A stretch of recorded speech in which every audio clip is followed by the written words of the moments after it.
নরসিংদীর শিবপুরে ১২ বছরের কিশোরীকে ধর্ষণের অভিযোগে ৬০ বছর বয়সী আসামি নারায়ণ চন্দ্র পালকে গ্রেফতার করেছে র্যাব।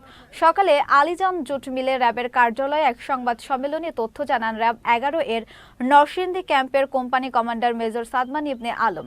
এর আগে বৃহস্পতিবার রাতে কুমিল্লার বুড়িচং থানার কংসনগর গ্রামে আসামির মেয়ের বাড়িতে অভিযান চালিয়ে তাকে গ্রেফতার করা হয়।